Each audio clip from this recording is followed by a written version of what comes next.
Shri Atreya Gurudev Datta Suniti cooperative housing society Datta जयंतीच्या निमित्ताने जलकल्याण रक्तपेढीतर्फे रक्तदान शिबिराचे आयोजन करण्यात आले होते। दरम्यान सर्व रक्तदात्यांना सोने गिफ्ट यांच्याकडून सर्टिफिकेट तसेच गिफ्ट देण्यात आले।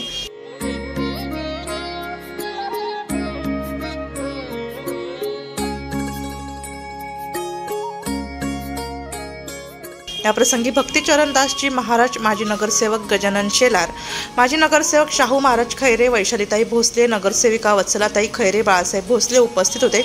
मंगळवार दिनांक 26 दत्त जयंतीनिमित्त आरती करून पूर्ण कॉलनीतून आणि मेन रोड परिसरातून दत्तांची पालखीची मिरवणूक काढण्यात आली होती आणि बुधवार दिनांक 27 रोजी महाप्रसादाने कार्यक्रमाचा समारोप झाला।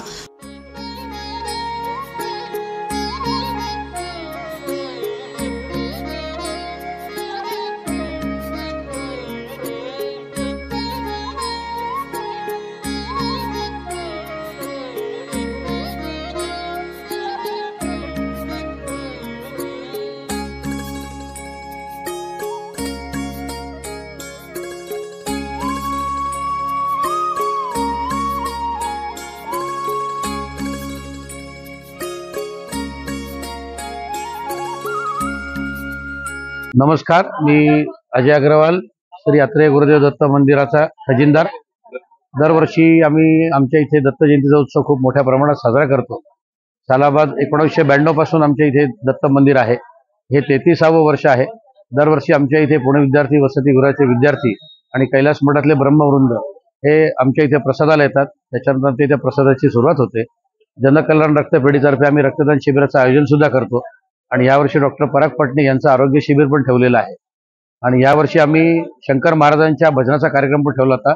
भक्ती चरणदास महाराजजी, आमचे सर्व मान्यवर नगरसेवक जितके आहेत ते सर्व आम्हाला दरवर्षी सगळे मदत करतात। पूर्ण पंचक्रोशीतले व्यापारी सगळे मित्रमंडळी आमचे ह्या कार्यक्रमाची आवर्जून वाट बघतात आणि सालाबादप्रमाणे हा कार्यक्रम करतो। त्याचप्रमाणे आम्ही महाप्रसादाचं आयोजन खूप मोठ्या प्रमाणात करतो। साधारण 3 ते 4 हजार लोक दरवर्षी या प्रसादाचा लाभ घेतात।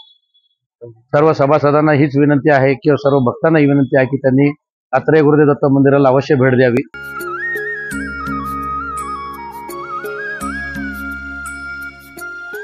वृत्तसंकलन विभाग, नाशिक लोकशाही न्यूज, नाशिक।